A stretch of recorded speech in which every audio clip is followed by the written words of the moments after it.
أصدق الحديث كتاب الله وخير الهدي هدي محمد صلى الله عليه وسلم وشر الأمور محدثاتها وكل محدثة بدعة وكل بدعة ضلالة وكل ضلالة في النار أو كما قال رسول الله صلى الله عليه وسلم. Yang kami hormati dan kami muliakan segenap DKM Masjid Baitur Rahim, dan juga yang kami hormati dan kami muliakan para jamaah, para ikhwah rahimani wa rahimakumullah.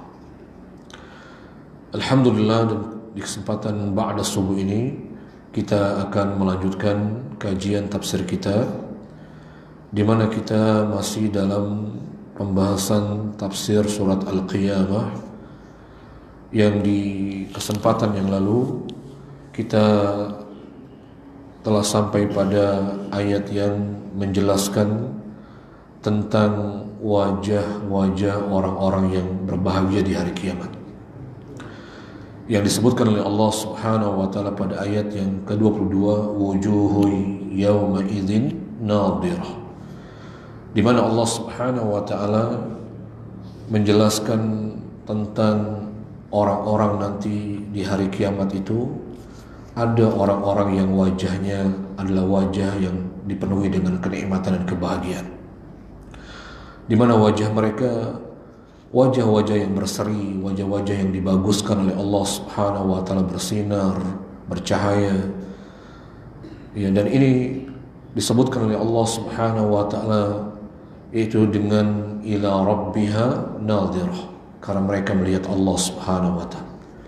Karena sungguhnya nikmat yang paling besar yang Allah Subhanahu wa taala berikan kepada para penghuni surga, kepada orang-orang yang diberikan kenikmatan di hari kiamat itu, yaitu berupa apa? Berupa melihat Allah Azza wa Jalla, ya, berupa melihat Allah Subhanahu wa taala.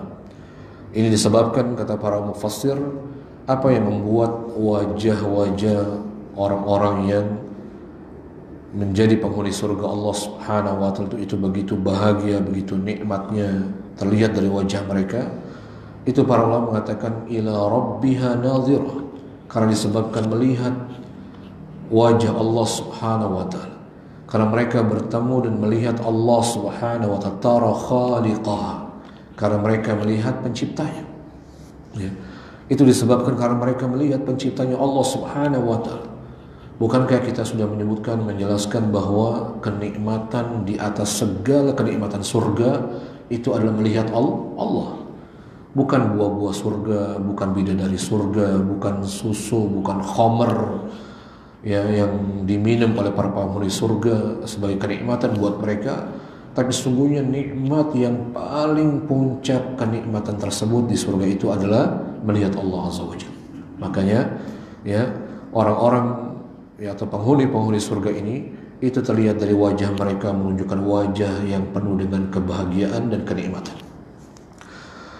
Kemudian juga Allah Subhanahu wa taala, yang ini akan kita sampaikan di kesempatan pagi ini, Allah menjelaskan dan menyebutkan tentang wajah-wajah yang lainnya yang ada di hari kiamat, di mana Allah Subhanahu wa taala berfirman dalam surat Al-Qiyamah ini dalam ayat yang ke-24, Allah mengatakan wa wujuhu yawma idzin basirah, dan wujuh jam'ul wajah, bentuk jamak dari kata wajah. Bahasa Indonesia ya sudah menjadi bahasa kita, wajahun, wajah, jamaknya wujuh, ya. Bentuk jamak dari kata wajahun yang menjadi bahasa Indonesia wajah, itu bentuk jamaknya dalam bahasa Arab wujuh. Allah mengatakan wa wujuh, dan wajah-wajah. Wajah siapa ini dimaksud oleh Allah pada ayat yang ke-24 dari surat Al-Qiyamah ini? Yaitu para mufassir mengatakan wujuhul ashqiyah, wajah-wajahnya orang-orang yang paling sengsara. Ya, kalau sebelumnya wajah penghuni surga, Allah, para mufassir mengatakan wujuhu ahli sa'adah, wajahnya orang-orang yang berbahagia. Yang pada ayat yang ke-24 ini Allah kemudian menjelaskan tentang wajah-wajah lain. Wajah-wajah yang dimaksud pada ayat ke-24 ini adalah wujuhul ashqiya. Ashqiya jamak dari kata syaqi, yaitu maknanya sengsara. Ya, wajahnya orang-orang yang sengsara di hari kiamat. Ya, yauma idzin, pada hari itu, wajah-wajah pada hari itu pula kata Allah Azza wa Jalla. Hari itu apa? Hari kiamat maksudnya. Yauma idzin, ya pada saat itu, pada hari itu maksudnya yaumul qiyamah, yaitu hari kiamat. Ya, wajah-wajah yang bagaimana kata Allah Subhanahu wa taala, wajah yang sengsara ini basirah. Sifatnya Allah menyebutkan basirah. Basirah maknanya abisa kaliya, maknanya muram, masam, cemberut, menunjukkan kesusahan. Wajah yang penuh dengan kesusahan, wajah yang dipenuhi dengan ketakutan. Ya, abisa seperti apa? Pada surat Abasa wa Tawalla, abus. Apa tuh abus? Cemberut, muram, masam. Pokoknya nggak enak lah dilihat gitu ya. Kayak wajah-wajah yang tidak enak dilihat, wajah-wajah yang dipenuhi dengan ketakutan, kegelisahan, kegalauan. Itulah wajah-wajah yang kedua ini. Ya. Wajah siapa ini? Wajah penghuni neraka tentunya. Wajah orang-orang kafir, wajah orang-orang yang disengsarakan dengan sengsara, yang dengan kesengsaraan yang begitu sengsaranya di hari kiamat. Ya. Kenapa kata Allah Subhanahu wa taala? Apa yang membuat mereka ya berwajah yang sangat muram, masam, cemberut, susah wajahnya ini ya, galau, dipenuhi dengan kegalauan ini?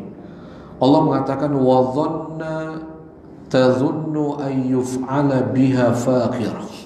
Ya, apa yang menyebabkan wajah mereka seperti itu? Kalau tadi wajah penghuni surga, wajah orang-orang yang berbahagia, itu dipenuhi dengan ya ditampak kenikmatan, tampak kebahagiaan pada wajah mereka. Karena sebabnya apa? Kenikmatan. Karena sebabnya mereka mendapatkan kenikmatan, bahkan kenikmatan yang besar melihat Allah tadi. Maka orang-orang kafir pun, wajah-wajah orang sengsara ini, apa yang membuat mereka wajahnya cemberut, muram ini? Allah mengatakan wa tadhunnu ayyuf'ala biha faqir. Tadhunnu maknanya ya mereka mengira. Ya. Wajah-wajah ini, ya pemilik wajah ini mengira, tadhunnu mengira itu masih meyakini. Dhon, ya bahwa sekali kita sudah pernah mendengar kata dhon, husnul dhon, su'ul dhon, ya. Itu dari asal kata dhanna yadhun, maknanya menyangka, mengira, tapi mengiranya di sini mengira dengan keyakinan yang pasti. Ya, tadhun ini adalah maknanya ya kembali kepada wujud, pemilik wajah. Ya, tadhunnu, mereka pemilik wajah ini tadhunnu, meyakini, ya mengira dengan pasti, annahu ya ayyuf'ala, ya akan diberikan, akan dilakukan kepada mereka, atau akan ditimpakan kepada mereka. Yuf'al itu kalau kita belajar bahasa namanya al-fi'lul majhul, al-mudhari' al-majhul. Maknanya kata kerja pasif, akan ditimpakan, akan dilakukan, maksudnya ditimpakan biha terhadap mereka ini, kata Allah Subhanahu wa taala, ya faqiratun. Apa faqirah? Faqirah maknanya musibatun azimah, musibah yang berat, musibah yang besar, ya, kesengsaraan dan kecelakaan yang besar bagi mereka, ya. Di mana Allah Subhanahu wa taala menyebutkan ya apa yang membuat orang-orang kafir. Jadi maksudnya orang kafir di sini, orang-orang yang memiliki wajah-wajah yang sengsara ini, wajah-wajah orang sengsara ini, apa yang membuat mereka cemberut tadi, yang membuat mereka muram, masam, penuh kegalauan wajah mereka ini, penuh ketakutan, ya. Ini disebabkan kata Allah Subhanahu wa taala mereka meyakini, ya dengan seyakin-yakinnya bahwa mereka ini akan ditimpakan oleh Allah dengan musibah yang besar.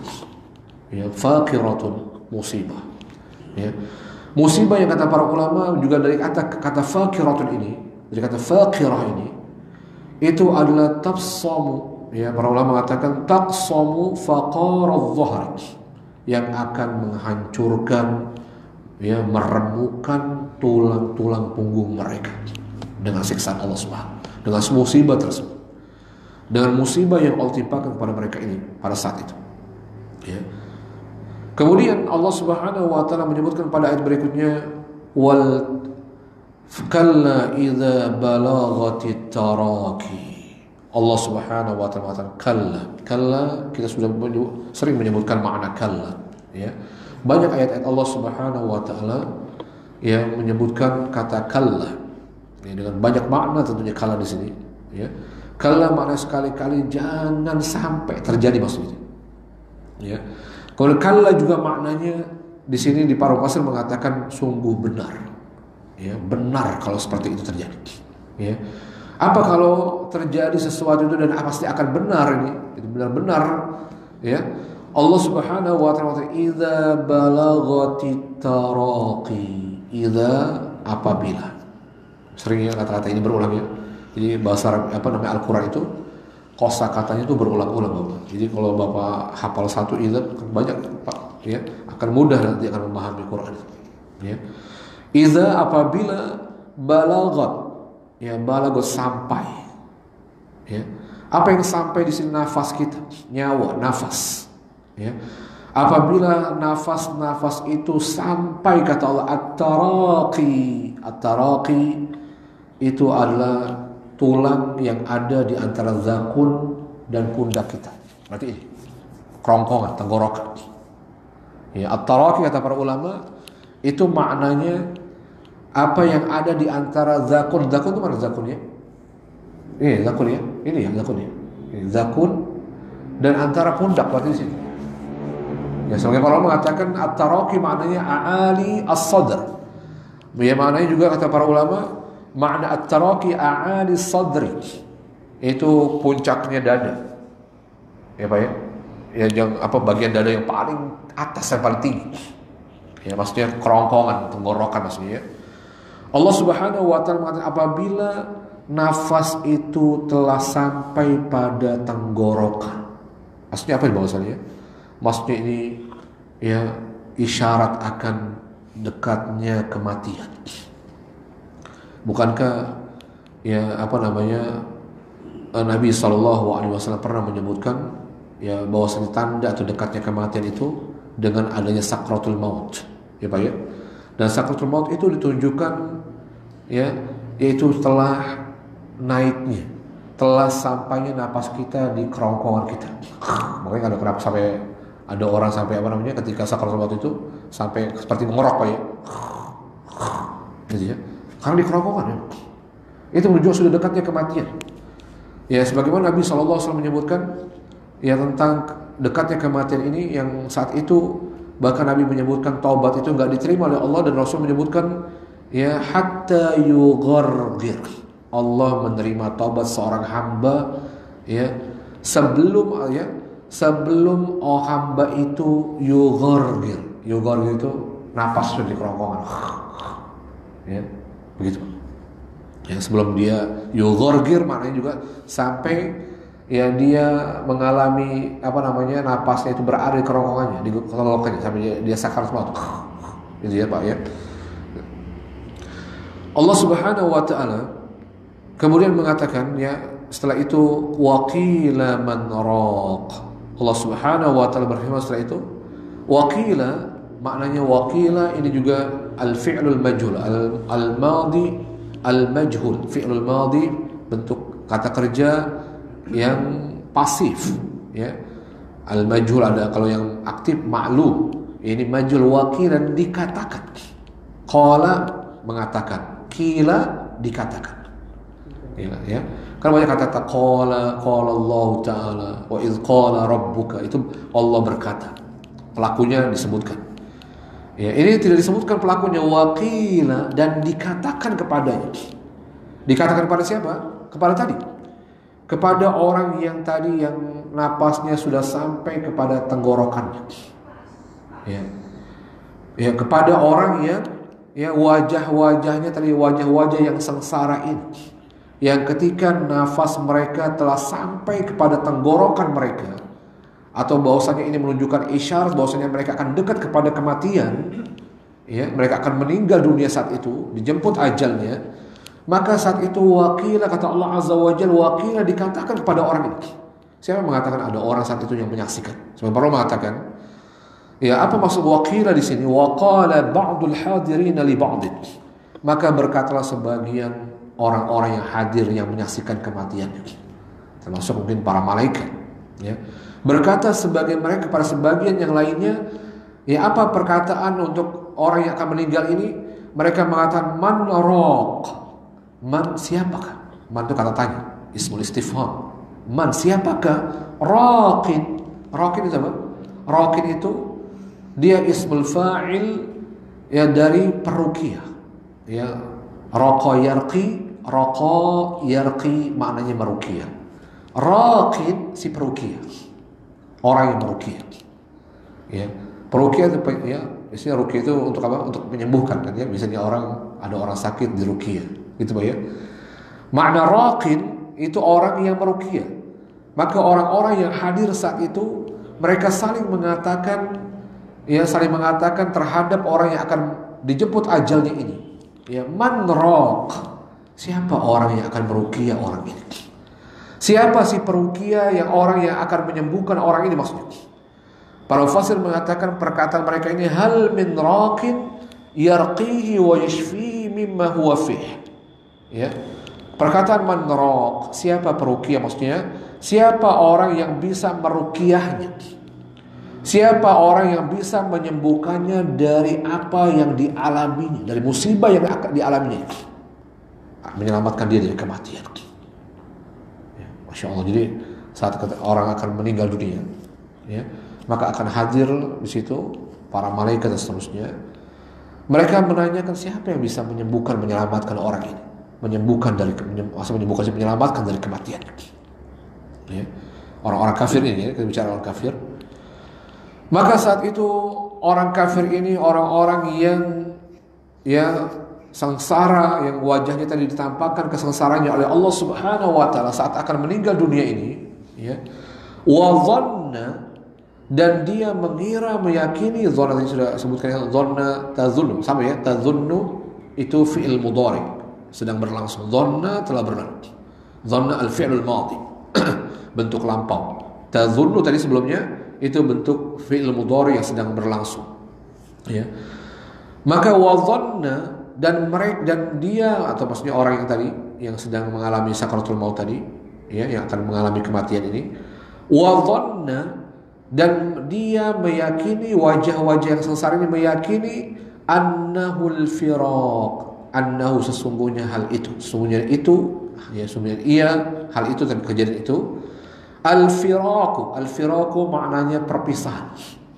Al-firaqu maknanya apa? Perpisahan, ya. Apa maksudnya perpisahan di sini? Ya, di mana orang tersebut meyakini seyakin-yakinnya, ya, bahwasannya musibah yang menimpanya, annalladzi nazala bihi wa firaqud dunya, bahwasanya apa yang terjadi, yang dialaminya, yang menimpanya itu, ya, yang mereka sedang dekat dengan kematian ini, itu mereka meyakini huwa firaqud dunya, ini perpisahannya dengan dunia. Jadi yakin betul itu orang kafir itu. Ketika napas mereka sudah berada di tenggorokan, maka orang kafir itu, orang-orang yang sengsara ini, mereka sangat yakin, ya, bahwasanya ini perpisahan mereka dengan dunia. Ya, mereka yakin betul. Ya, mereka begitu takut tadi, yang membuat mereka takut tadi, ya. Ini perpisahan mereka dengan dunia. Wal taffati saqu bisaq. Ya, wal taffati bertautan. Maknanya wal taffat bertautan, ya, menempel, taffat iltafat. Ya, as-saqu bisaq, betis dengan betis. Secara bahasa mana as-saq maknanya betis. Ya, maksudnya kalau dua disebutkan berarti kiri dan kanan. Ya. As-saqu bisaq. Ya, maka bertautanlah betis kiri dengan betis kanan. Apa maksudnya ini? Ini kinayah, Pak. Ini kata kiasan ini. Ya. As-saq di sini kata para ulama. Ya. Tadi sebelumnya, ya, mereka meyakini bahwasanya ini perpisahan mereka dengan dunia. Mereka akan meninggal dunia. Ya. Dan Allah Subhanahu wa taala memperumpamakan ketakutan mereka ini, wal taffatis saqu bisaq. Ya, di mana bertautan di sini, ittasalat syiddatu akhir dunya. ya, di mana bertemunya ya as-sak yang pertama, betis yang pertama ini yang kanan atau yang kiri ini, yang kalian kita sebutkan yang kanan, taruh yang kanan itu adalah syiddatu akhir dunia, ya, kesengsaraan akhirnya hidupnya dunia, perpisahannya, ya, menunjukkan perpisahan, dan itu merupakan kesengsaraan yang akan berakhir di dunia, ya. Apa as-sak di sini? Di mana yang pertama, as-sak yang pertama bertemunya betis dengan betis yang kedua, ya, betis bertautan betis yang kanan dengan yang kiri, ya. Betis yang kanan ini itu adalah kesulitannya, ya, kesulitannya ke akhir, ya, akhir kesulitannya di dunia yang dia akan meninggalkannya, ya. Kemudian as-sakus tsani, sak yang kedua, betis yang kedua ini itu adalah syiddatu awalil akhir, perjumpaannya dengan kesengsaraan akhir. Ya, jadi betis yang pertama ini itu adalah gambaran dari dia akan meninggalkan kesengsaraan yang dia rasakan di dunia. Dia akan tinggalkan, tapi dia rasakan dulu. Ya. Ya, jadi dia akan meninggalkan dunia, dan itulah, ya, dan itulah kesengsaraan yang terakhir yang dia rasakan di dunia dengan kematian itu. Allah sengsarakan dengan kematian. Kemudian bertemu setelah itu, ya. Kemudian bukan berarti berakhir, ya kan? Dia akan bisa akan bertemu dengan yang kedua, ya. Dengan betis yang kedua maksudnya adalah, ya, dia itu betis yang kedua adalah awal perjumpaannya dengan kesengsaraan akhirat, ya. Awal kesengsaraan yang dia rasakan dari kesengsaraan akhirat itu maksudnya. Jadi, ya, bertemunya betis kanan dan betis kiri itu, betis kanan itu, ya, betis yang pertama itu perpisahannya dengan kesengsaraannya yang paling sengsara di dunia, ya, akhir kesengsaraan dunia. Adapun betis yang kedua, betis yang kiri ini, yaitu menunjukkan awal perjumpaannya, karena orang meninggal dia nggak berakhir kesengsaraan orang kafir, ya. Bukan berarti selesai kesengsaraannya di dunia, ya. Justru itu adalah awal perjumpaannya dengan musibah yang besar, awal musibah akhir. Jadi alam barzakh itu gerbangnya akhir. Jadi perjumpaan pertama kali seseorang dengan musibah, ya, dengan siksa Allah Subhanahu wa taala di akhir itu awalnya adalah alam barzakh, kematian itu, setelah kematian. Ini bagus sekali, ya. Jadi bukan berarti ada orang kan menyangka kalau meninggal udah selesai seakan-akan musibahnya. Oh, maka kenapa orang-orang kafir itu banyak, ya, ketika mereka sudah tidak kuat dengan kesengsaraan hidup di dunia, ya, padahal mereka bergelimpangan harta, mereka penuh dengan kenikmatan dunia, tapi kenapa mereka mengakhiri hidup banyak mereka bunuh diri, mereka pikir selesai, ya.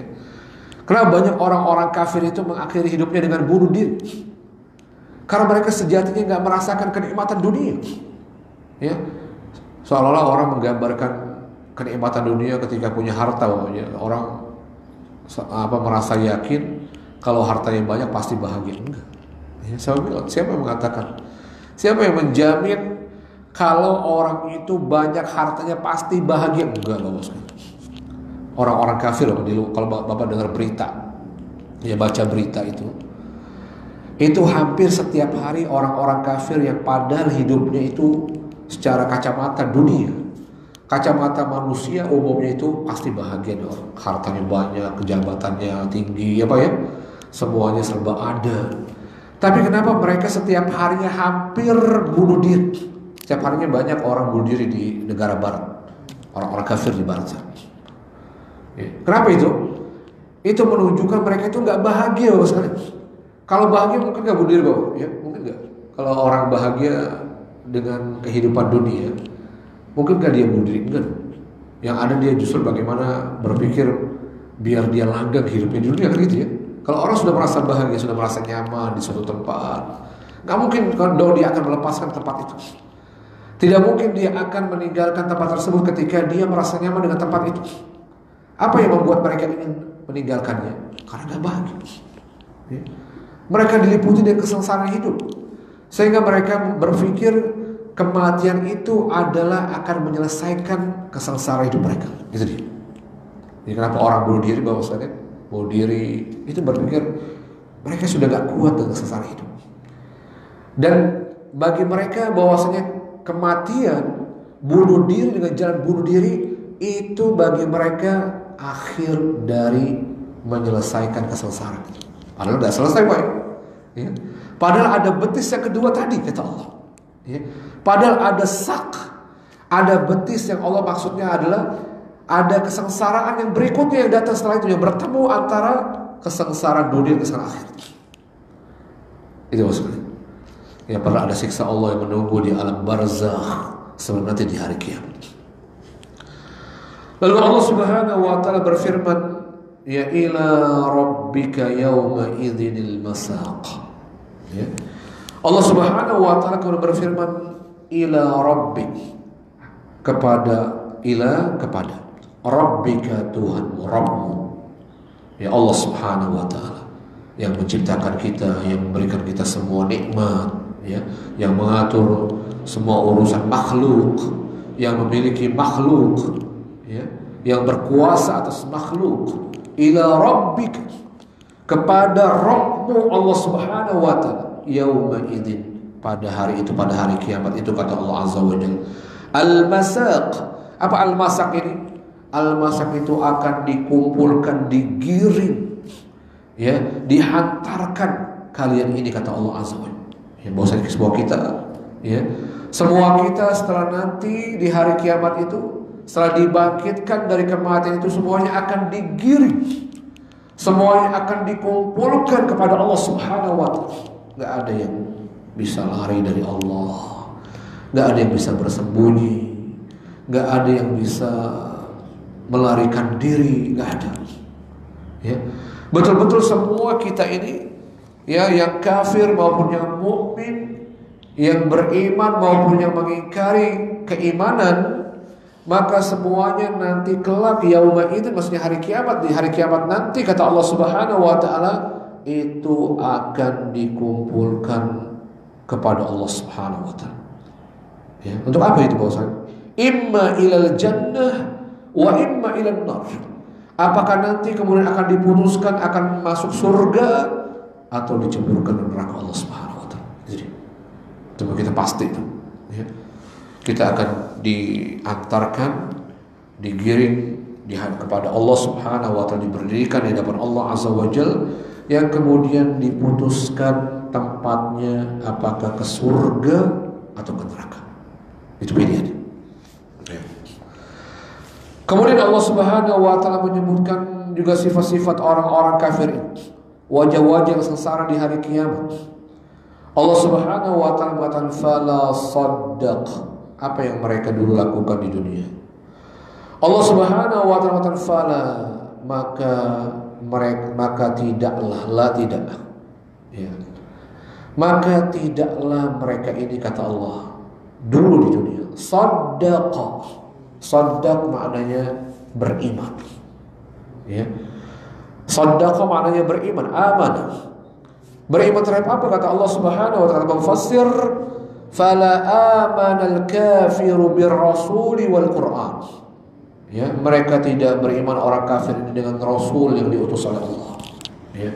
Dulunya mereka ini adalah orang-orang yang ketika di dunia tidak beriman dengan Rasul yang diutus oleh Allah Azza wa Jalla. Mereka beriman, mereka gak percaya itu yang dibawa. Gak beriman dengan Rasulullah Sallallahu Alaihi Wasallam, Rasul Muhammad SAW, wal Quran, dan juga mereka tidak beriman dengan Quran, dengan firman Allah Subhanahu wa taala yang diturunkan oleh malaikat Jibril yang diutus oleh Allah kepada Nabi kita Muhammad sallallahu alaihi wasallam, ya. Mereka enggak beriman dengan firman Allah Subhanahu wa taala. Ya, mereka enggak beriman dengan firman Allah Subhanahu wa taala. Wala shalla, dan juga mereka tidak, wawul ataf maknanya dan, la tidak, dan juga tidak maksudnya shalla, mereka tidak menunaikan salat. Berarti ini bukan hanya orang kafir, orang muslim yang tidak mengerjakan salat. Maka sama itu. Ya. Allah Subhanahu wa taala mengatakan semua itu adalah karena mereka dulunya di dunia tidak mengimani, tidak beriman Rasul, bukti tidak beriman tidak mau ikut dengan syariat Rasulullah SAW. Mereka tidak mengamalkan sunnah. Itu juga sama ya Bapak ya. Berarti nggak cukup kan mengaku beriman sama Rasul sementara ya mana buktinya imannya? Bukankah beriman dengan Rasulullah SAW beriman dengan syariat yang dibawanya, beramal dengan sunnah-sunnah yang diajarkan, itu beriman orang itu. Tanda beriman begitu bahwasanya. Tanda beriman kepada Rasulullah SAW itu dengan apa? Ya dengan kita apa? Dengan kita beriman dengan ajaran, ya dengan kitab yang dibawa oleh Nabi kita Muhammad SAW dan mengamalkannya, mengamalkan yang diajarkan oleh Rasulullah yang ada dalam Al-Quran. Itu namanya beriman. Ya. Kemudian juga mereka tidak salat. Ya. Mereka la adda lillahi ta'ala fara'idhas salat. Mereka tidak mengerjakan kewajiban-kewajiban salat. Salat yang wajib khususnya. Ya, karena pada asalnya yang wajib dilakukan itu adalah yang perintah yang wajib, yang itu tidak boleh tinggalkan. Ya. Jadi mereka meninggalkan salat-salat yang diwajibkan Allah kepada mereka. Ya. Walakin akan tetapi kata Allah Subhanahu wa taala, walakin akan tetapi yang ada yang mereka lakukan kadzdzaba. Mereka kadzdzaba maknanya mendustakan. Kadzdzaba yukadzibu. Ya. Akan tetapi mereka ini kata Allah Subhanahu wa taala kadzdzab, mereka mendustakan apa? Mendustakan bil Quran. Mereka dustakan Al-Quran. Mereka dustakan Rasul yang diutus oleh Allah Azza wa Jalla. Ya. Mereka dustakan. Mendustakan itu berarti apa? Tahu tapi nggak mau tahu. Itu dusta itu. Mendustakan. Ya. Padahal tahu ini benar ini. Tapi mereka mengatakan ini nggak benar. Nah itu tuh mendustakan itu. Tahu ini yang benar, tapi nggak mau mengambilnya, nggak mau melakukannya. Itu namanya mendustakan. Ya. Akan tapi kata Allah Subhanahu wa taala, mereka ini mendustakan Al-Quran. Ya. Wa tawalla, dan mereka berpaling. Berpaling dari apa ini? Ya, wa a'rada 'anil iman. Mereka berpaling dari keimanan. Ya, mereka enggan, mereka nggak mau, mereka menolak keimanan, beriman kepada Rasul yang diutus oleh Allah Azza wa Jalla. Mereka menolak beriman kepada Al-Quran yang diturunkan oleh Allah Subhanahu wa ta'ala sebagai petunjuk hidup mereka agar mereka selamat, bahagia ketika mengikutinya, mengamalkannya. Mereka justru berpaling dan menolaknya. Summa dhahaba ila ahlihi yatamatta. Kemudian ayat berikutnya, summa kemudian. Ya, summa juga banyak pada Al-Quran kata summa kemudian. Ya, summa kemudian. Ya, dhahaba. Ya, zahaba adalah kata kerja fi'il madhi, maknanya pergi. Zahaba. Summa zahaba, kemudian orang ini orang kafir ini, ya. Dia pergi kata Allah Subhanahu wa taala, mereka pergi ila ahli, kepada keluarganya. Ila banyak juga dalam Al-Qur'an, ila kepada ahlihi, ahli. Ahli sudah sering kita kata ahli keluarga. Ya. Ya ahli juga bisa ahli, ya ahlul jannah, penghuni surga, pemilik surga. Ahli juga maknanya keluarga, seperti ku anfusakum wa ahlikum. Ya Allah mengatakan jagalah diri kalian wa ahlikum, dan keluarga kalian. Juga makna ahlun itu maknanya keluarga. Ahlun juga maknanya pemilik, ya penguasa. Ahlul jannah berarti pemilik surga, penghuni surga, si pemilik surga. Ya. Dan makna ahlun di sini maknanya keluarga. Kemudian mereka kembali dulunya, maksudnya ini kisah mereka di dunia. Allah mengisahkan, menyebutkan mereka di dunia, saat di dunia. Tadi apa? Tidak beriman dengan Rasul, tidak beriman dengan Quran. Mereka tidak mengerjakan sholat yang Allah wajibkan. Yang ada mereka mendustakan Al-Quran. Mereka berpaling dari keimanan, tidak mau beriman kepada Allah, kepada apa yang Allah turunkan. Ya. Lalu kemudian mereka dengan sombongnya kata Allah, summa dhahaba, kemudian mereka pergi ila ahli, kepada keluarganya, yatamatta berlagak sombong. Yatamatta maknanya dengan sombongnya. Wah. Jadi mereka apa? Dengan sombongnya kepada keluarganya, ya, menunjukkan ketidakimanan, menunjukkan mereka bangga gak sholat, melanggar perintah Allah. Ya. Mereka tunjukkan di hadapan keluarga mereka dengan sombongnya meninggalkan perintah Allah Subhanahu wa ta'ala. Mereka langgar aturan Allah, mereka juga sombong. Oh, saya nih. Ya ada orang-orang seperti itu. Jadi orang-orang kafir itu ya sudah menolak kebenaran, ya mereka bangga menampakkan kemungkaran itu dia. Kan orang kafir begitu Pak ya. Bukan hanya menolak kebenaran, mereka nggak menerima kebenaran bos kalian, tapi mereka dengan bangganya, dengan sombongnya menampakkan kemungkaran, bahkan di hadapan keluarga mereka.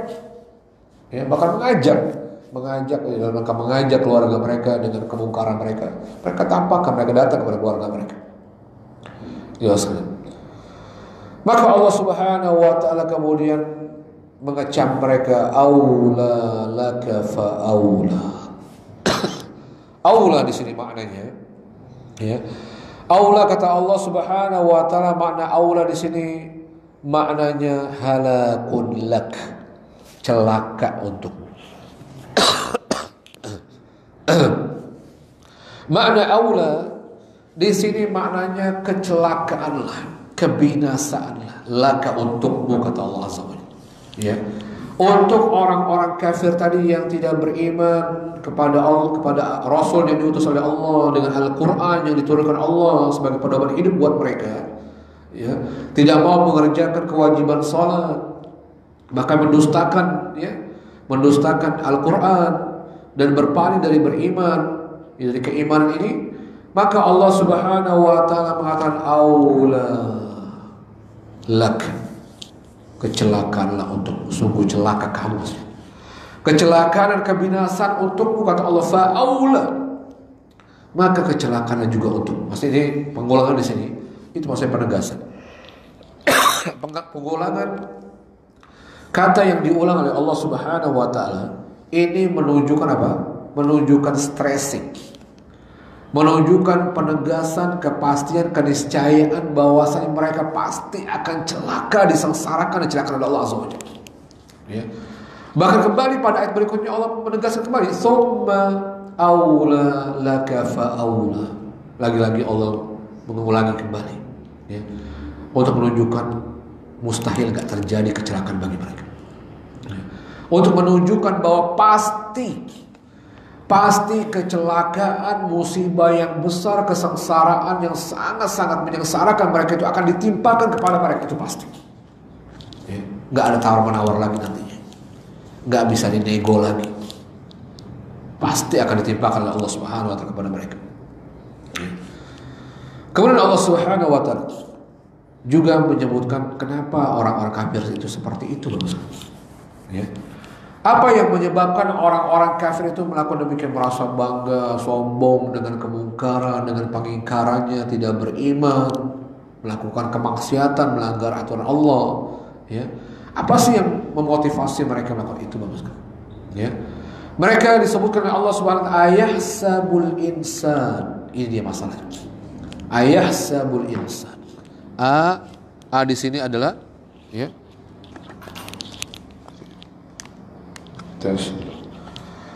A di sini, ya, itu adalah ismul istifham, artinya apakah. Ya, satu bahasa Arab itu A aja artinya maknanya apakah, gitu ya. Makna A di sini maknanya adalah apakah.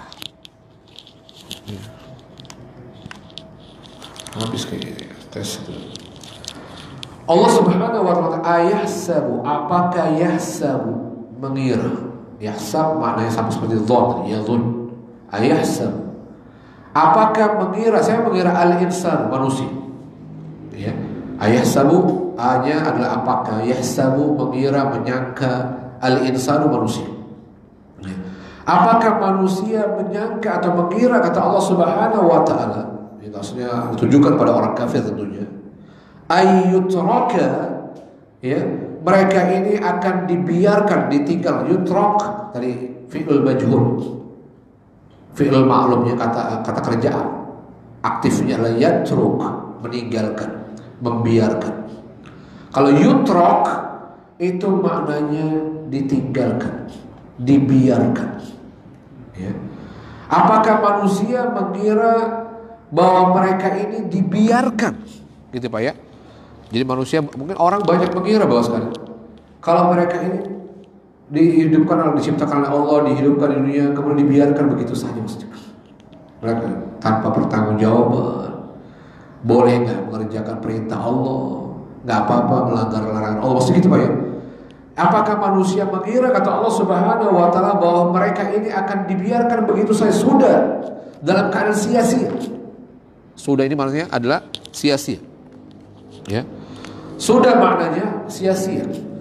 Para mufassir menjelaskan mengatakan ya, maksudnya apakah manusia ini mengira ayadunnu hadzal insanu al-munkir lil ba'tsi?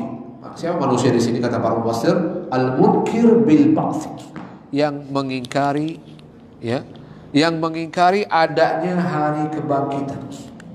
Ya. Manusia di sini orang kafir. Yang orang kafir ini Allah Subhanahu wa taala menyebutkan sifatnya munkir lil ba'tsi. Mereka adalah orang yang ingkar, yang gak beriman dengan al-ba'tsu. Apa al-ba'tsu ini? Hari kebangkitan. Ya, jadi mereka apa? Jadi mereka nggak beriman dengan adanya hari kebangkitan. Ya. Sehingga mereka ini mengira apa? Ketika orang itu meyakini bahwa nggak mungkin ada kebangkitan, nggak mungkin manusia itu kalau mati akan hidup lagi, nggak mungkin. Sehingga mereka mengira bahwasanya mereka itu dibiarkan hidup oleh Allah Subhanahu wa taala dalam keadaan sia-sia. Ya, dalam keadaan begitu saja kata Allah Subhanahu wa taala. Itu perkiraan mereka. Ya. Perkiraan mereka seperti itu. Ya. La yu'mar wa la yunha. Maksudnya apa? Dibiarkan sia-sia. Ya, mereka mengira bahwasanya mereka akan dibiarkan hidup sia-sia itu. Maksudnya la yu'mar, mereka enggak diperintahkan, mereka enggak mengerjakan perintah Allah Subhanahu wa taala, wa la yunha. Mereka tidak dilarang. Ya, maksudnya tidak dilarang untuk melakukan yang dilarang oleh Allah Azza wa Jalla. Mereka pikir begitu. Ya. Mereka enggak diperintahkan, mereka adalah siapa? Ya, ada perintah Allah. Bukankah manusia itu dihidupkan oleh Allah, ada perintah Allah. Allah memerintahkan untuk sholat. Allah menyuruh kita untuk mengeluarkan zakat. Allah menyuruh kita untuk berpuasa di bulan Ramadan. Ada perintah Allah. Menunjukkan manusia itu dihidupkan Allah, enggak dibiarkan sia-sia. Ya. Mereka akan bertanggung jawab nanti. Mereka akan diminta pertanggungjawaban oleh Allah. Jadi orang kafir merasa enggak ada pertanggungjawaban dengan hidup mereka. Itu perkiraan mereka, persangkaan mereka. Ya, itu prasangka mereka ya, teman-teman jamaah semua. Ya, padahal apa? Padahal Allah Subhanahu wa taala tidak menjadikan sesuatu di dunia ini dengan sia-sia. Semuanya enggak ada sia-sia. Jangankan manusia. Allah ciptakan binatang, Allah ciptakan tumbuh-tumbuhan, ya. Allah ciptakan segalanya. Ya, itu enggak ada yang sia-sia, teman-teman, ya, jamaah semua. Enggak ada yang sia-sia di sisi Allah Subhanahu wa taala, penciptaan Allah Subhanahu wa taala. Ya. Bukti bahwasanya Allah tidak menciptakan manusia dengan sia-sia. Buktinya ada perintah Allah. Allah perintahkan manusia untuk salat. Ya. Allah wajibkan mereka dengan kewajiban-kewajiban dari perintah-perintahnya. Ya. Seperti berpuasa Ramadan, wajib mengeluarkan zakat, ya. Wajib berbakti pada orang tuanya, wajib menunaikan hak-hak orang lain dan seterusnya. Ya. Juga bukti bahwasanya Allah Subhanahu wa taala tidak menciptakan manusia itu dalam keadaan sia-sia, tidak dibiarkan begitu saja hidup. Allah Subhanahu wa taala membuat larangan. Ya. Allah melarang manusia. Yang semuanya ini dalam rangka kelak akan diminta pertanggungjawabannya oleh Allah Azza wa Jalla. Tapi orang kafir mengira enggak ada pertanggungjawaban. Karena mereka enggak beriman dengan hari kebangkitan. Bagaimana ya? Ketika orang itu gak beriman dengan hari kebangkitan, gak beriman bahwasanya mereka akan dihidupkan kembali setelah kematian, berarti mereka akan mengatakan, oh gak ada pertanggungjawaban, gak ada masalah kalau gak mengerjakan perintah, gak masalah kalau melanggar larangan. Itu dia.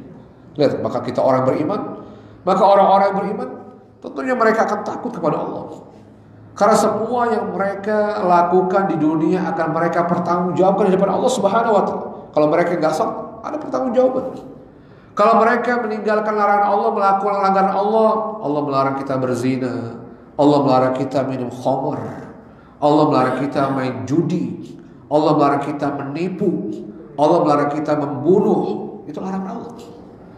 Yang semua itu kalau dilanggar ada pertanggungjawabannya. Ada pertanggungjawabannya Bapak sekalian. Bukan dibiarkan sama Allah Subhanahu wa taala. Kemudian juga para mufassir mengatakan wala yuhasab, dan orang kafir itu yang tidak beriman dengan hari kebangkitan ini, mereka mengira la yuhasab, bahwasanya mereka itu enggak akan dihisab. Nah, itu masalahnya. Konsekuensi ketika orang itu tidak beriman dengan hari kebangkitan, hari di mana mereka akan dihidupkan setelah kematian mereka, mereka menyangka apa? Tidak ada hisab. Nah, mereka pikir enggak ada hisab, ya. Padahal semuanya akan dihisab. Semuanya akan dipertanggungjawabkan oleh kita. Semua ucapan dan perbuatan kita, kita akan datang mempertanggungjawabkan di depan Allah Subhanahu wa taala. Ya. Wala yu'aqab, dan mereka mengira bahwasanya mereka itu enggak akan disiksa, enggak akan diberikan sanksi. Oh, ada sanksi. Ya. Allah menyebutkan ada sanksi. Ya, ada siksa Allah Subhanahu wa taala yang menanti jamaah. Ya. Inilah ya orang-orang kafir. Ya, adapun seorang mukmin yakin ya akan ada siksa Allah Subhanahu wa taala sebagai balasan atas kemaksiatan yang dilakukan. Jelas kita meyakini bahkan sekecil apapun kemaksiatan yang dilakukan. Bahkan sekecil apapun, seremeh apapun kemaksiatan, kezaliman, ya, keburukan yang dilakukan akan ada balasannya di sisi Allah Subhanahu wa taala, akan dipertanggungjawabkan dan ada balasannya. Tapi orang kafir mengira seperti itu. Ya, ini yang membuat mereka apa? Mereka berbuat semaunya, berbuat sesukanya. Ya. Kemudian Allah Subhanahu wa taala berfirman setelahnya, alam yaku nutfatan min maniyyin yumna. Alam yaku, ya. Alam bukankah dahulunya, ya. Yaku dulunya keadaan mereka ini, ya. Dulunya keadaan mereka ini, kata Allah Subhanahu wa taala, hanya itu apa? Apakah? Lam, ya, bukan, ya. Alam ini maksudnya bukankah, maksudnya. Yaku ini, ya, keadaan dia dulunya, ya. Yaku apa? Keadaan dia dulunya. Nutfatan min maniyyin, nutfah setetes, min mani, dari air mani, ya. Bukankah dulunya dia ini, kata Allah Subhanahu wa taala, orang yang mengingkari hari kebangkitan ini, orang yang meyakini, merasa bahwa mereka itu dibiarkan sia-sia oleh Allah hidupnya di dunia, nggak akan diminta pertanggungjawabannya, nggak akan dihisab, nggak akan disiksa oleh Allah kelak di hari kiamat. Allah mengatakan bukankah dulunya dia ini, ya, orang-orang yang mengingkari hari kebangkitan ini, Allah ingin mengajak berpikir. Allah ingin mengajak orang yang mengingkari hari kebangkitan ini berpikir, untuk agar dia yakin bahwa hari kebangkitan itu pasti. Agar orang ini beriman, agar semua kita beriman bahwa hari kebangkitan itu pasti. Dengan Allah membuat perumpamaan, penjelasan tentang air mani. Allah Subhanahu wa taala, alam yakun nutfatan min mani. Bukankah dulunya manusia ini, kata Allah Azza wa Jalla, ya, terutama orang yang mengingkari kebangkitan, dia hanyalah setetes air mani, kata Allah Azza wa Jalla, yumna, yang kemudian dituangkan, ya, disiramkan, ya, artinya bukan air mani kemudian dimasukkan ke dalam rahimnya wanita, ya, kemudian barulah berproses menjadi apa? Menjadi manusia. Ya, bayangkan ya, Allah dulu menciptakan kita, Bapak sekalian, itu dari air mani. Ya kayaknya mustahil Pak ya kalau kita berpikir kok bisa air tuh bisa jadi kita nih, Pak ya. Karena mustahil, nggak mungkin kayak. Kalau menurut logika kita, menurut akal kita, mana mungkin kita bisa seperti kita ini, manusia seperti ini, yang dulu pada asalnya di air. Kok bisa air berubah seperti kita? Kan suatu yang berat, susah dalam pikiran kita, gimana ya caranya dari air kemudian bisa berubah jadi kita. Tapi bagi Allah mudah, ya. Allah ingin menunjukkan bahwasanya betapa mudahnya menciptakan kita. Padahal dulunya kita hanya air, kata Allah Subhanahu wa taala. Yang yumna, yang dituangkan ke dalam rahim wanita. Kalau setelah itu Allah Subhanahu wa taala mengatakan, "Tsumma kana 'alaqatan." Kemudian Allah rubah. Allah jadikan tsumma. Kemudian kana, ya, berubah, kata Allah, keadaannya, kata Allah Subhanahu wa taala, 'alaqatan. Allah jadikan keadaannya menjadi alaqah. Alaqah apa? Segumpal darah. Kok bisa dari air lalu kemudian berproses menjadi segumpal darah? Itu dia. Siapa itu berubah itu? Allah dengan mudahnya. Ya. Summa kana 'alaqatan, kata Allah Azza wa Jalla, ya, setelah dulunya manusia itu berasal dari air mani yang hina. Bahkan Allah mengatakan min ma'in mahin, bahwa air mani ini air hina, Bapak sekalian. Ya. Allah menyebutkan dalam surat Al-Insan, alam nakhluqukum bima'in mahin, kata Allah. Bukankah kami telah menciptakan kalian ini, manusia ini, dengan air yang hina, kata Allah. Air mani itu air hina. Ya. Ada gak air mani itu diperjualbelikan? Gak ada, hina dia. Orang geli, bahkan ada sebagian orang geli dengan air mani. Ya. Air yang hina. Ya, Allah mengatakan kamu ini diciptakan dari air yang hina. Ya. Wa yusabbu fil arham, yang kemudian dituangkan, disiramkan kepada rahim wanita, kemudian menjadi berubah setelah itu. Ya. Allah mengatakan proses setelah itu summa kana 'alaqah, kemudian dia menjadi 'alaqah, ya, qit'atan min damin jamid, berubah menjadi darah, ya, segumpal darah. Ya. Lalu kemudian setelah itu dari segumpal darah itu fa khalaqa, maka kemudian Allah ciptakan, maka khalaqa, kata kerja fi'il madhi, maknanya menciptakan. Allah, siapa menciptakan? Allah. Maka dia Allah kemudian menciptakan dari air mani, dari segumpal darah, maka Allah ciptakan, Allah bentuk. Ya, Allah bentuk, ya, apa namanya? Ciptaan manusia ini. Fasawwa, lalu Allah sempurnakan. Maka Allah sempurnakan, lalu Allah sempurnakan oleh Allah penciptaan manusia itu.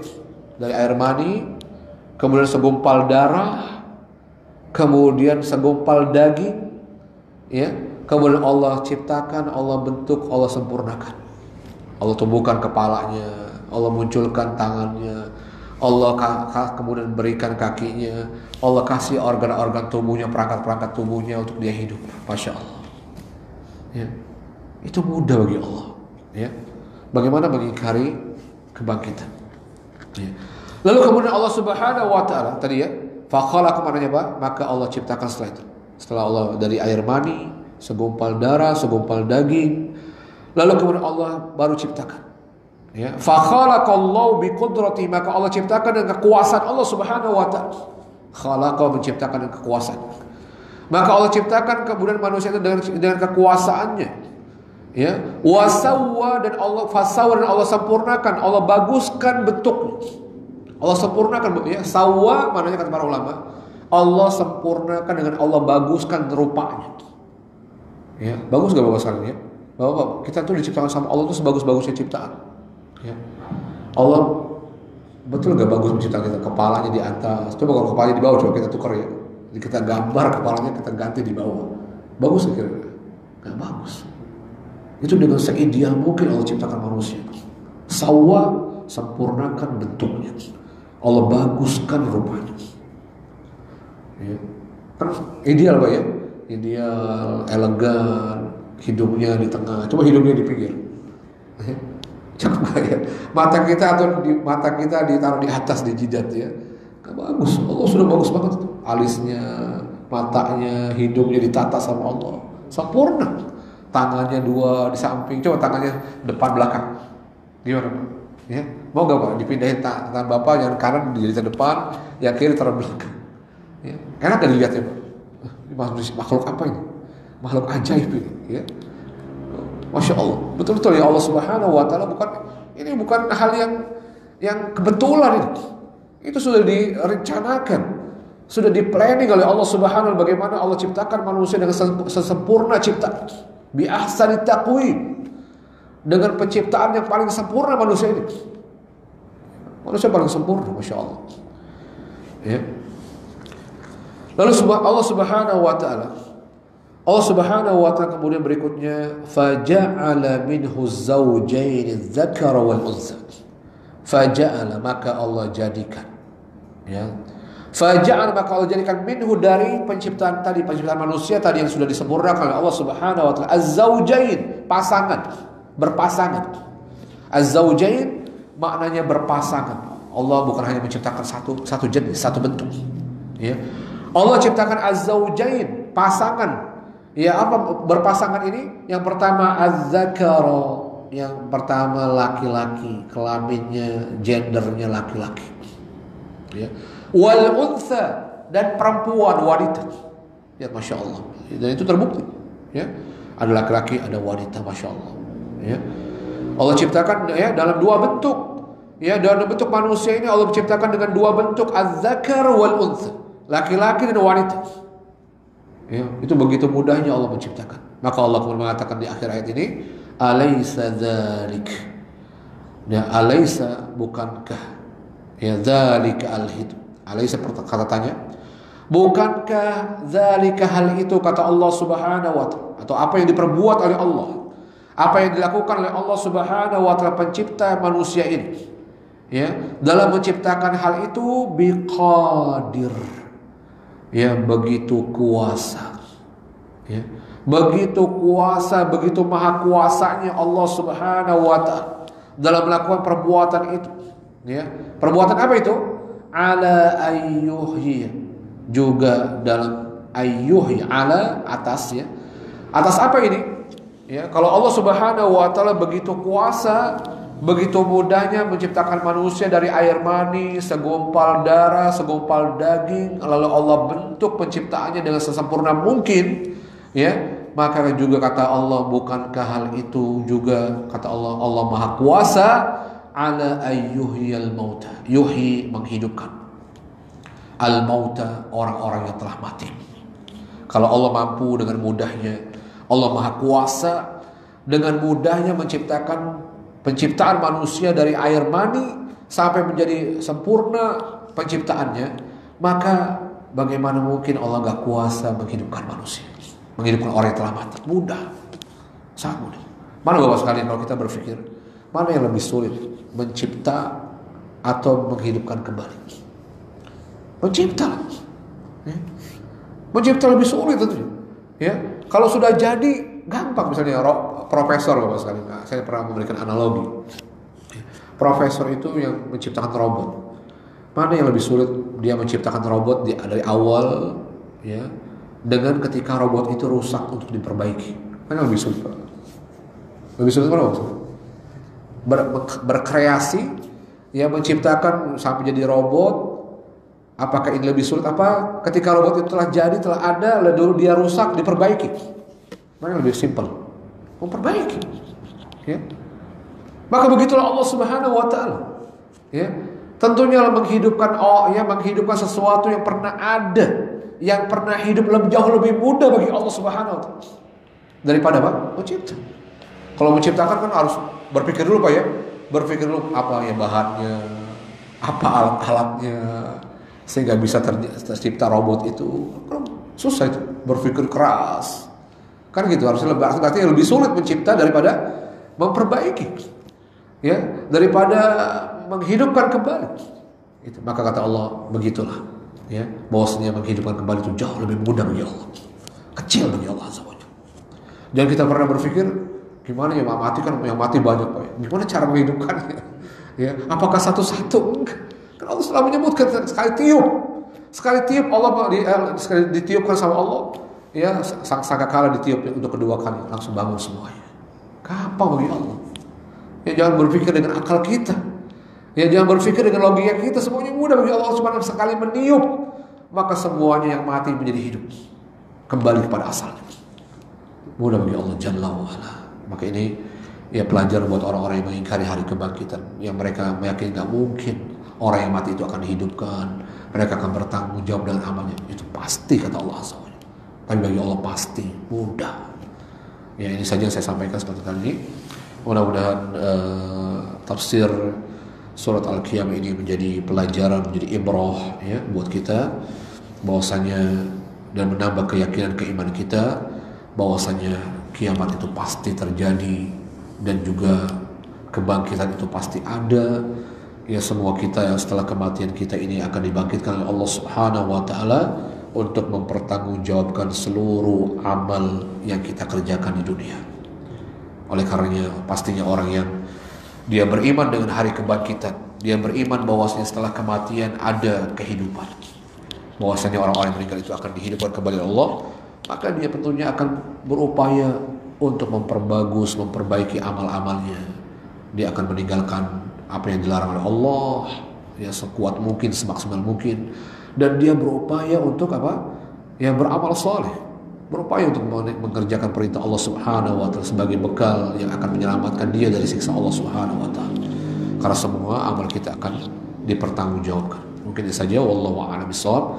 Mungkin ada bertanya Bapak sekalian, silakan.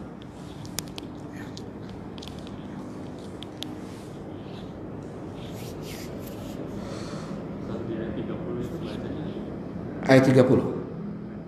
Iya. Bacanya gimana?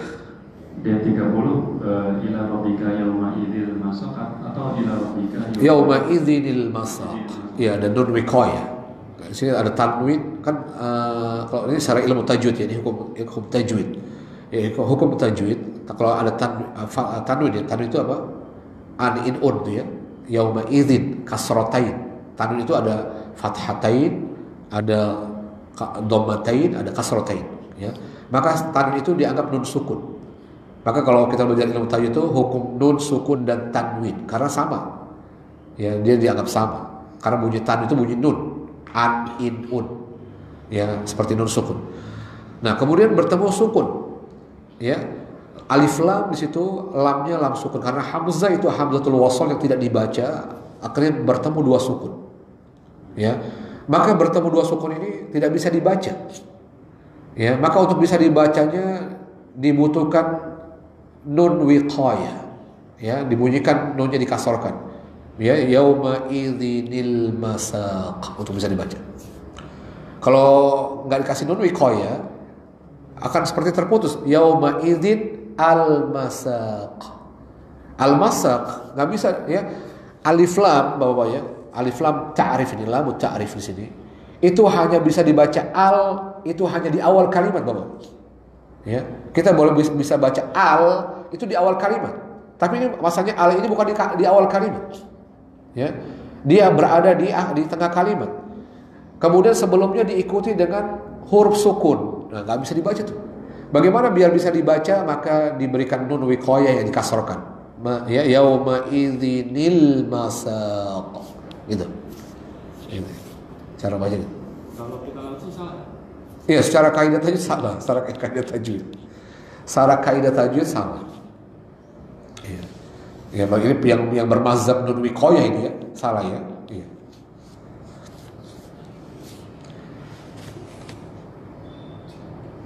Ya seperti qiraat kita, qiraat yang kita baca, qiraat apa namanya? Hafs ya. Itu baca yauma idzinil masaq. Tapi di Quran-Quran tertentu tidak ada tanda ini. Iya, ya harus belajar makanya, harus belajar. Ya. Harus belajar ya kan. Ya, harus tahu bahwasanya ini tidak mungkin bisa dibaca kecuali dengan dikasrahkan yauma idzinil masaq. Ya, mungkin banyak nih banyak bacaan-bacaan dalam ayat Al-Quran itu yang kita nggak bisa baca kecuali dengan harus tahu ilmu tajwidnya. Ya, seperti saktah misalnya. Kalau orang nggak tahu kan kalla bal ron, harusnya kan kalla bal itu berhenti dan tidak bernafas. Ya, kalla bal rana ala qulubi. Ya, kalau nggak tahu juga nggak tahu ya seperti ini. Ya kan? Kemudian kalau kita belajar misalnya lam bertemu ro itu menjadi idgham. Ya kalau nggak ada saktah itu harusnya kalla barron. Tapi masih salah bar itu ada saktah. Ya, ada sakta berdiam. Sakta maknanya berhenti berdiam. Sakta ada kata sakata yaskut diam sejenak tanpa mengambil nafas. Ya. Kalau nggak ada sakta harusnya lam bertemu ro itu menjadi idgham. Kalla barron. Ya. Tapi karena ada sakta nggak didegomkan. Kalla bal, berarti dulu. Kalla bal rana ala qulubihim. Nah, itu perlu ilmu. Atau misalnya imalah. Seperti bacanya majroha, tapi dibacanya harus majreha. Nah, itu harus tahu kan berarti. Kalau kita nggak tahu ilmu, salah semua itu salah. Maka ada sebagian nggak semuanya, ada sebagian ya hukum-hukum tertentu yang kita kalau kita tidak tahu akan salah dalam bacanya. Ya. Atau seperti dalam surat Yusuf, Isma, Ismam ya. Itu bacanya la ta'manna. Tapi harus bacanya harus monyong. La ta'man ya, la ta'man, mulutnya dibonyongin. La ta'manna. Itu cara bacanya ya seperti itu. Walaupun secara dengarnya sama. La ta'manna. Sama juga la ta'manna. Sama juga, tapi cara baca harusnya dengan kaidah mengonyongkan mulut. Isma. Ya, itu secara kaidah ilmu tajwid tadi ya. Ya. Dan membaca Al-Quran dengan kaidah ilmu tajwid hukumnya wajib, fardu ain. Ya.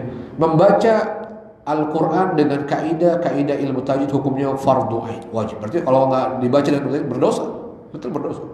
Berarti harus belajar. Ya. Itu ya Pak ya. Tapi kalau bukan dalam kaidah tajwid, misalnya bahasa Arab, apakah misalnya juga harus dengan kaidah tajwid? Enggak, misalnya aina anta, ya kemana kamu, mau kemana kamu? Apakah nun bertemu ta, kan itu ikhfa ya, harusnya samar-samar di ya. Aina anta, enggak ada, enggak perlu itu hanya baca Quran, ya, hanya baca Quran. Ya. Bahkan yang seperti ini, yang seperti yang antum tanyakan ini, kalau dalam bahasa Arab nggak perlu di yauma idzil masak, boleh langsung dimasukkan yauma idzil masak. Kalau dalam bahasa Arab bukan baca Quran tapi boleh. Tapi kalau baca Quran berarti diterapkan ilmu tajwidnya itu misalnya. Harus dipakai ilmu tajwid. Kalau apa secara makna sama ya? Oh sama. Cara bacanya. Iya, cara bacanya. Secara makna sama. Tapi ada nanti kalau yang tidak dibaca dengan yang demikian itu, maka akan merubah makna, bisa merubah makna. Misalnya panjang pendek misalnya. Kalau salah panjang pendeknya merubah makna. Misalnya al-jamal dengan jamal. Ya, kalau jamal keindahan, kalau jamal otak. Gimana tuh? Misalnya innallaha jamilun yuhibbul jamal. Ya Allah Maha Indah dan mencintai keindahan. Kalau kita yuhibbul jamal, Allah Maha Indah dan mencintai, dan Allah mencintai onta, berarti salah bahaya itu. Ya salah panjang pendek.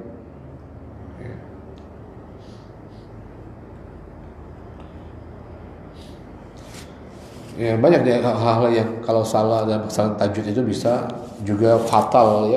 Makanya ada disebut dalam kaidah tajwid itu ada apa namanya, al-khata' al-jali, ada al-khata' al-khafi. Ada kesalahan yang besar yang sampai merubah makna, ada kesalahan yang khafi yang nggak merubah makna, seperti kalau baca yauma idzil masak khafi, ya kesalahannya kecil karena tidak merubah makna ya. Seperti misalnya idgham nggak didengungkan misalnya, ya kan, harusnya didengungkan ya, tapi kita nggak dengungkan misalnya ya. Tadi seperti apa namanya, contohnya apa, yauma idzin nadhira, harusnya kan dengung ya, harus ditahan yauma idzin nadhira. Tapi kita misalnya nggak dengungkan yauma idzin nadhira, nggak dengungkan ya, mungkin skala kecil kan, tapi salah dalam kaidahnya, salah itu ya. Atau wujuh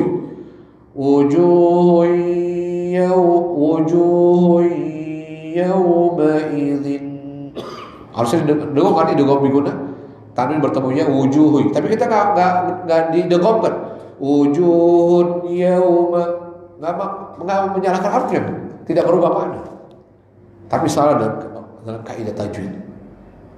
Kalau tahu berdosa, kalau dia tahu tidak diterapkan berdosa, kecuali dalam tahap belajar. Dia nggak tahu, belum sampai idgham biguna misalnya, ma'dzur insyaallah uzur, tapi sudah tahu nggak diamalkan berdosa. Karena pada asalnya membaca Al-Quran wajib dengan ilmu tajwid, fardu ain.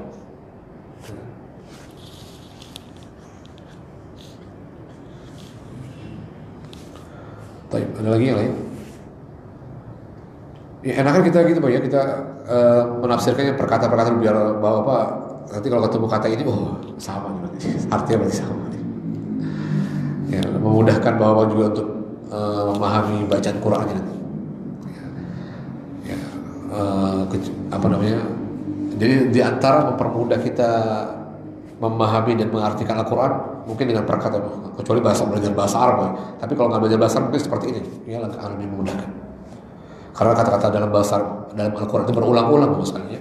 Nanti kita akan menemukan kata yang sama di ayat yang lain, di surat yang lain. Setidaknya kita, dia artinya ini pasti. Seperti ayahsabu kan banyak ya.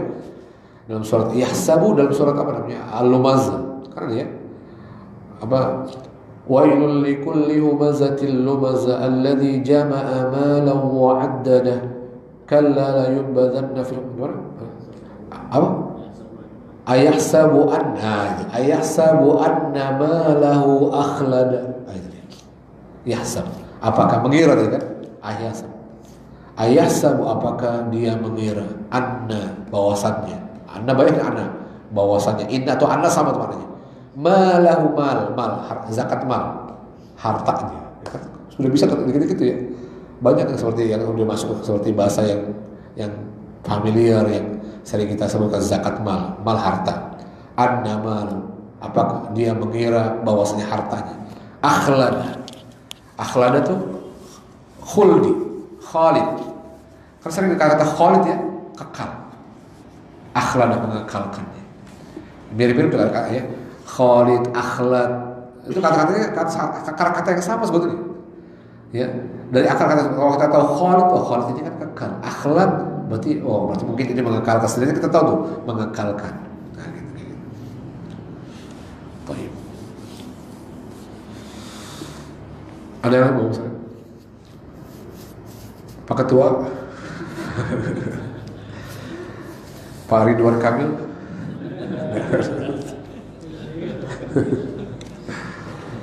Gak ada ya, kalau ada kita cukup aja Pak ya. Kita tutup dengan kafarah majlis. Subhanakallahumma bihamdika asyhadu an la ilaha illa anta astaghfiruka wa atubu ilaik. Wassalamualaikum warahmatullahi wabarakatuh.